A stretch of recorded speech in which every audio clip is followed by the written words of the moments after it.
ഈ പെൺകുട്ടി അങ്ങനെ ഇങ്ങനെയൊന്നും പോയിട്ടുള്ളൊരു പെൺകുട്ടിയല്ല.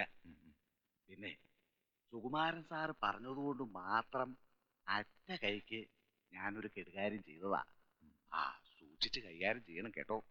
ചെന്നാട്ടെ.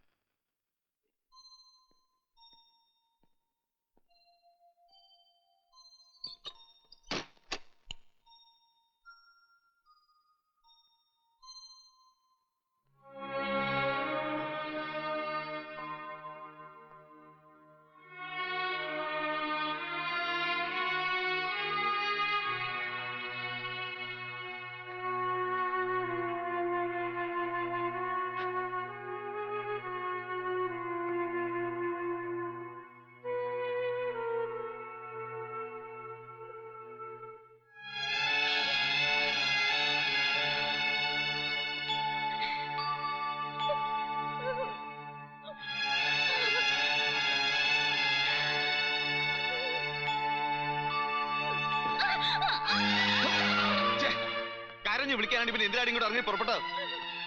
നിനക്ക് ഇഷ്ടമല്ലെങ്കിൽ നീ പോയിക്കോ.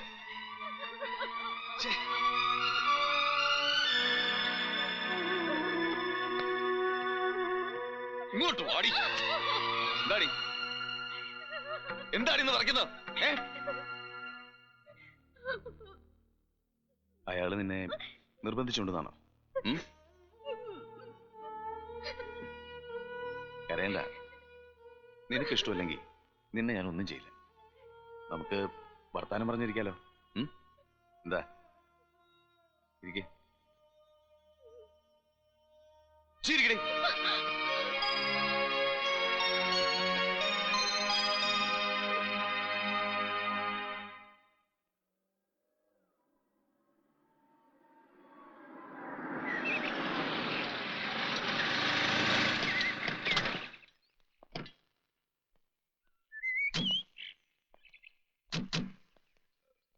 സാറേ, വേറൊന്നും ഉണ്ടായിട്ടല്ല.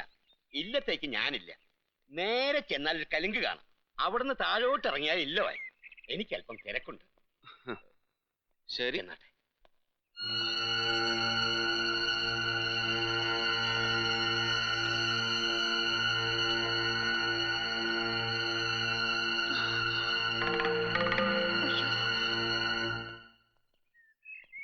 അയ്യോ, ഇങ്ങനെ കേറി വന്ന കഷ്ടാണേ. ആരാ? എന്താ വേണ്ടേ? ഞങ്ങൾക്ക് വലിയ തിരുമേനി ഒന്ന്. ആരാ അവിടെ?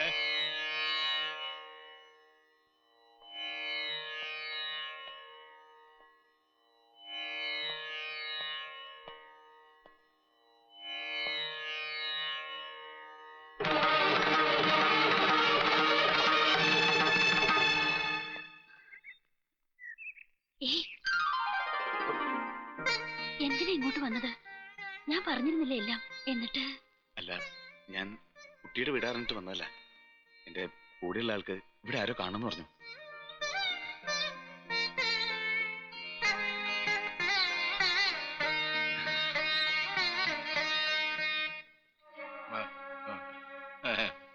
ദേവൻ, മനസ്സിലായി. കാഴ്ചയ്ക്ക് അല്പം മങ്ങലുള്ളൂ, ബോധം മരിച്ചിട്ടില്ല. പക്ഷേ ഇയാളുടെ കൂട്ടുകാരൻ ഇവിടില്ല. എന്റെ ഉണ്ണി അമ്പലനടക്കൽ പട്ടിണി കിടക്കുക, അറിഞ്ഞില്ലേ? പൂവ് തിരുമേനി.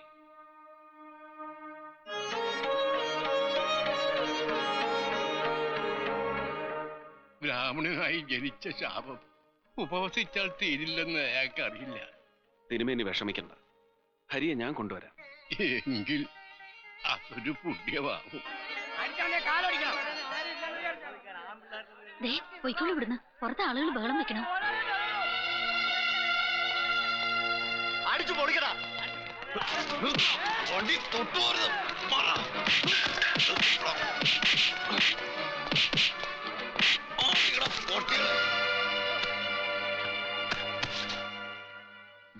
സദാചാര കമ്മിറ്റി.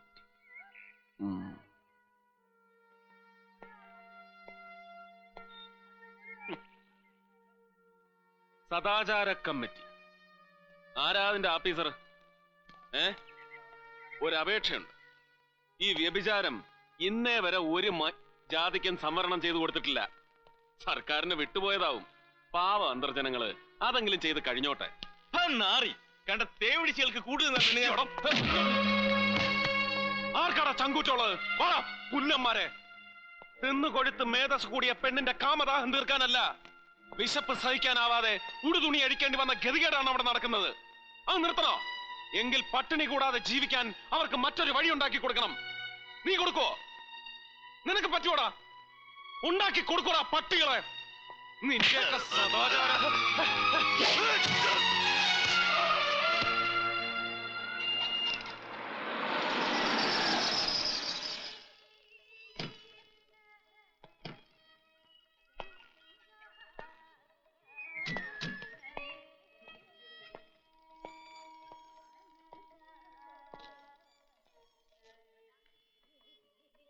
ഹരി, ഞാൻ ദേവൻ. മനസ്സിലായി കാണില്ല. ദേവദേവൻ. മുമ്പ് അത്താഴപ്പട്ടിണി മാറ്റാൻ ഇല്ലത്തെ അടുക്കളപ്പുറത്ത് കാത്തുകിടന്ന ഉരുളക്കുട്ടന്മാരിൽ ഒരുത്തൻ. പിന്നെ കുടിയാന്മാര് പാട്ടവും വാരവും നിർത്തിയപ്പോ ഒരു നേരത്തെ ആഹാരത്തിന് വഴിയില്ലാതെ ദേവരുടെ നേദ്യച്ചോറിന് വേണ്ടി കൈനീട്ടി നിന്ന് തന്റെ പഴയ കൂട്ടുകാരൻ. ഉണ്ണിയപ്പവും പച്ചവെള്ളവും കുടിച്ച് എത്ര രാത്രികളിൽ നമ്മൾ വിശപ്പടക്കി ഇരുന്നിട്ടുണ്ട്. ഓർമ്മയില്ലടാ നിനക്ക്? എത്ര നാൾ ഒരുമിച്ച് പട്ടിണി കിടന്നിട്ടുണ്ട്. ഇനി മതി, വാ. വാ എന്റെ കൂടെ.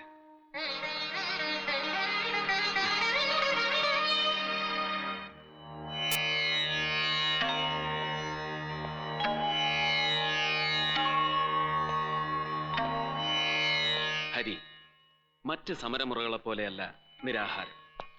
വിജയിക്കണമെങ്കിൽ എതിരാളിയുടെ സഹകരണം വേണം. പട്ടിണി കിടക്കുന്നവനോട് ശത്രുവിന് സഹതാപം തോന്നണം. അവന്റെ മനസ്സലിയണം. അതുകൊണ്ടാണ് ഈ നാട് വെട്ടിമുറിച്ച് ഭാഗിച്ചപ്പോഴും തൊട്ടതിനും പിടിച്ചതിനുമെല്ലാം നിരാഹാര വ്രതം അനുഷ്ഠിച്ചിരുന്ന നമ്മുടെ മഹാത്മാക്കൾ നിശബ്ദരായിരുന്നത്. അല്ലാതെ പട്ടിണി കിടന്ന് സമരം ചെയ്താൽ ചത്തുപോവുകയല്ലാതെ ജയിക്കില്ലെന്ന് അവർക്കറിയാമായിരുന്നു. നിന്റെ ഗതിയും അതാവും. സർക്കാരിനും ദേവസ്വം ബോർഡിനും നിന്നോട് സഹതാപം തോന്നില്ല. നീ അവർക്ക് വർഗശത്രുവാണ്. ജന്മി, നാടുവാഴി, ഫ്യൂഡൽ പ്രഭുവാണ്. കള്ളത്ത മൂരാച്ചിയാണ്. ദേവൻ? അതെ. മംഗലാപുരം മുതൽ പാറശാല വരെ കാറിൽ സഞ്ചരിച്ചിട്ടുണ്ട് ഞാൻ. റോഡിന്റെ ഇരുവശങ്ങളിലും കൊട്ടാര തുല്യമായ മണിമാളികകൾ കണ്ടു. കൂറ്റൻ ബഹുനില കെട്ടിടങ്ങളും വൻകിട വ്യവസായശാലകളും കണ്ടു. അവയിൽ ഒന്നുപോലും ഒരു സവർണന്റേതായിരുന്നില്ല, ഒരു നമ്പൂതിരിയുടേതായിരുന്നില്ല. കള്ളക്കടത്തും കുഴൽപ്പണം ഇടപാടും കൊണ്ട് കോടികൾ വാരിക്കൂട്ടിയ ന്യൂനപക്ഷ സമുദായക്കാരൻ്റെതായിരുന്നു. ആ തൊഴിൽ ചെയ്യാൻ നമ്പൂതിരി പഠിച്ചില്ല. വനഭൂമി കയ്യേറി പട്ടയം വാങ്ങാനും കഞ്ചാവും റബ്ബറും വിളയുന്ന തോട്ടങ്ങൾ ഭൂപരിധിയിൽപ്പെടുത്താനും കള്ളനോട്ടടിക്കാനും നമ്പൂതിരിക്ക് ഇവിടെ സംഘടനാ സ്വാധീനമില്ല. അബ്കാരി കോൺട്രാക്ട് പിടിക്കാനും നിന്റെ വർഗം പഠിച്ചില്ലടാ. കള്ളക്കടത്തും കുഴൽപ്പണവും ആയുധ ഇടപാടും ചില പ്രത്യേക സമുദായക്കാർക്ക് കുത്തകയാക്കാൻ വിട്ടുകൊടുക്കാതെ കം വിത്ത് മീ. ദേവസ്വം ഭരിക്കുന്ന ദേവനെ സേവിച്ചാൽ കിട്ടുന്നതിലധികം പ്രതിഫലം നിനക്ക് ഈ ദേവൻ തരും, ദേവദേവൻ തരും. But on one condition. വേദാധ്യായന കാലത്ത് ഉരുവിട്ട് പഠിച്ച പൂജാമന്ത്രങ്ങൾ നീ മറക്കണം. ശ്രീകോവിലിൽ പ്രതിഷ്ഠിച്ച ശിലാരൂപങ്ങളെ മോറി തഴമ്പിച്ച കൈകളിൽ ചോരക്കറ പുരണ്ട കത്തിയെടുക്കണം. ഒളിവിലും ചതുവിലും വരുന്ന മാറ്റാന്റെ വെട്ടേറ്റ് ചാവുന്നതിന് മുമ്പ് അവനെ കുത്തി മലർത്തണം. സംവരണത്തിന്റെ ശാപമേറ്റ് കീഴ്ജാതിക്കാരന്റെ ചവിട്ടടിയിലേക്ക് നീ വീഴാൻ കാരണം സവർണ മുദ്ര ചാർത്തിയ ഈ നൂലാണെന്ന് നീ അറിയണം. ബ്രാഹ്മണ്യമുറപ്പിക്കാൻ 1008 സൂക്തങ്ങൾ ഓതി ഋത്തുക്കുകൾ നിന്റെ ദേഹത്ത് കുരുക്കിയിട്ട ഈ മുഷിഞ്ഞ നൂൽ ഉപേക്ഷിക്കണം. പുറം കാഴ്ച കെടുത്തിയ ദുഷിച്ച അനുഷ്ഠാന കർമ്മങ്ങളിൽ അകക്കണ്ണ് തെളിയിക്കുന്ന ഉപനയന നാൾ തൊട്ട് നീ പേറുന്ന ഈ പൂണുനൂൽ പൊട്ടിച്ചെറിയണം. മോക്ഷപ്രാപ്തിക്ക് വേണ്ടി മഹായജ്ഞങ്ങൾ നടത്തിയ ഇല്ലത്തെ പിന്മുറക്കാർക്ക് ഇന്ന് അന്നം തേടാൻ അന്തർജനങ്ങളെ വ്യഭിചരിക്കാൻ അയക്കേണ്ട ഗതികേടിൽ എത്തിച്ചതും ഈ നൂലാണ്. നീ ബ്രാഹ്മണന്, ബ്രഹ്മം അറിയുന്നവനെന്ന് അഹങ്കരിക്കാതെ ദാരിദ്ര്യം ഇഴയിട്ട ഈ നൂല് പൊട്ടിച്ചെറിയടാ.